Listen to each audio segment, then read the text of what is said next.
It's not a lack of knowledge, like you don't know how to do something. It's the fact that you actually know how to do something. But when you are trying to delegate it or give it to someone else, somehow that inefficiency just isn't working for you. Welcome to the Elizabeth Yang Show, where we explore the benefits of diverse leaders expanding your brand authority online to create massive impact and happy sales. Now, let's dive in because your legendary life is waiting. We're talking about part two of the 5 sets of success. If you missed that first part, go back and catch it. The 5 sets of success are skill set, tool set, mindset, care set, and people set. In this episode, we're talking about tool set. I had a client who was a realtor. She was successful at what she was doing, door knocking and networking and growing her business. As social Sure. media started to take a stronger hold, especially for realtors with getting leads, she started to feel behind. In her words, she felt like a dinosaur trying to compete in the world of real estate and social media.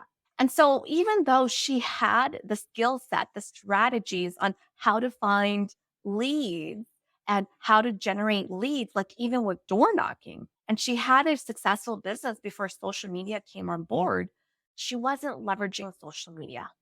She actually didn't even have a contact database for her leads. All her leads were simply in her contact list on her phone. This made it super difficult to scale her business.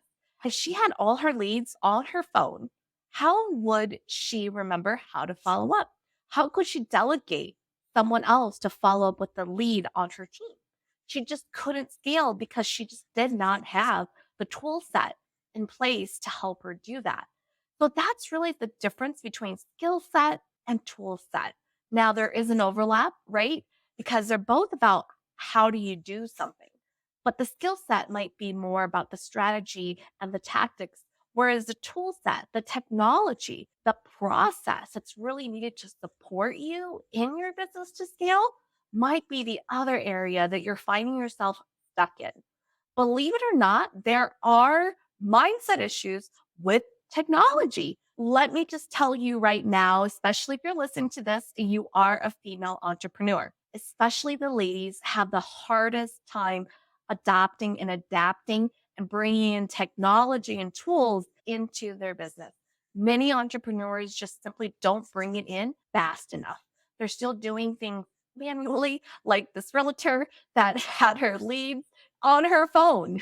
So let's talk about what are some things that you need to think about if you're feeling really stuck and you're trying to figure out, is it really skill set or is it tool set that you're struggling with?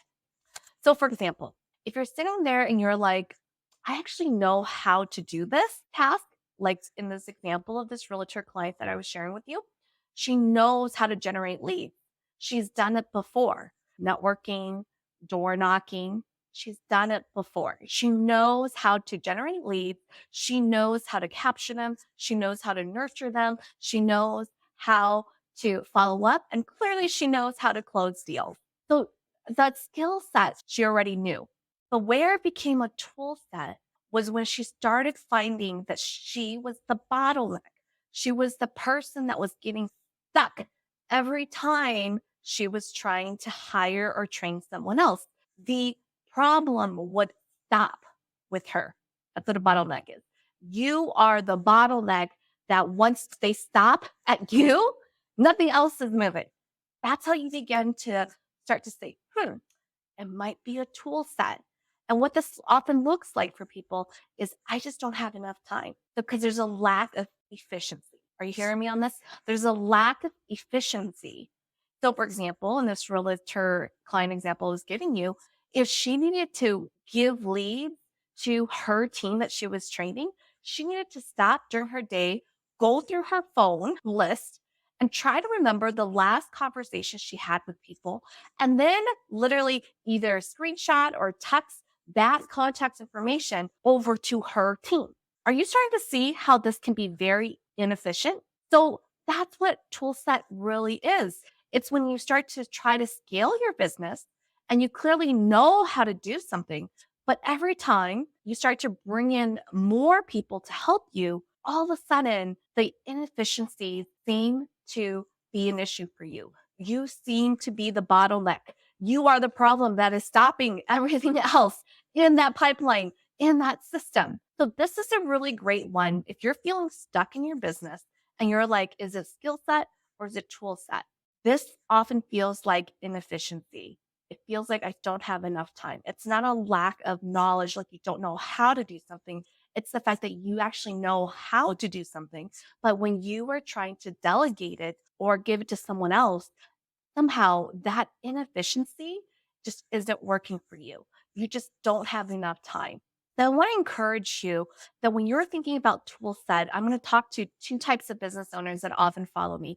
I want to talk to the ones that are just starting out and then the ones that are maybe a lot more established. So if you're still in startup in your business, I want to encourage you that if this is something that you really want to do in the long run, invest in getting to know different tools and do not try to paste together different tools based on the free version. Oftentimes, I might have people who are in MailChimp and they're using the free version for their email campaign. And then they'll try to find, let's say, another software for their courses that's low cost or free. And they'll do that over there. And that one doesn't have an email campaign function. And then they'll try to go over here and they don't want to invest in having a CRM, like customer relationship management, contact lead database, because they just want to do it on their spreadsheet. And then they have that over here. And those three systems that I just shared with you don't talk to each other. So when you need to find out of all your leads, who bought your course, you manually need to go and look up all those people in the course tool set, compare it to your spreadsheet. And then if you want to send them an email campaign to nurture, now you got to transfer that data into MailChimp. That's a lot of inefficiency. So instead, I want to encourage you to invest in a platform that could do all in one. Now, for me and my clients, what I offer them is that what I realized was that I was working with them on strategy. They were lacking the system. So I could be coaching them on how to nurture and follow up, but they didn't know how to be organized with the tool. So today we offer our clients an all-in-one connector platform that I only offer clients that I work with where I'm coaching and consulting them on the strategy. But it's an all-in-one software platform that allows you to do websites, schedulers, calendars, courses, memberships. It's an actual CRM contact database. It's literally your all in one stop shop. I love it. I have it for my business and I have my clients use it and they love it too. It works great with the solopreneur and it is the same software that has scaled to businesses over seven figures and more. And that's what I love about this software. And that's what I want to encourage you if you're like the other second clientele that I often talk to, which is you're at the growth stage of your business. Take an opportunity to look at the software and the tools that you have in your business and start evaluating if those tools still continue to serve you now. Perhaps you're still doing the freebies with the MailChimp and the course platform and the spreadsheet. And now you're at a point in your business making multiple six figures where that no longer serves you. Or like you're the client that I was just sharing who was a realtor and all of her leads are in her contact address book on her phone from years and years and years. Same phone number, same phone. If you're scaling and you want to scale and get to your next income breakthrough, take a look at the tool set that you currently have in place today and ask yourself if it continues to serve your needs now and where you're headed. And be brutally honest with you. You might have to suck it up where you have to migrate. I know that's painful. You have to migrate leads, information over to a platform that's more all in one, more all inclusive. But you know that once you migrate it there, it's going to set you up at a very nice level to get you to where you want to go in your next income breakthrough. So tool set sounds so simple, but it can be so powerful in helping you catapult your next level of success. If you're feeling stuck, is this where you're stuck? Let me know what your big aha moment is. If you are leaving this episode feeling inspired to uplevel online and make happy sales happen, be sure to hit the subscribe button so you never miss an episode. Now go out and take those steps to build your legendary life.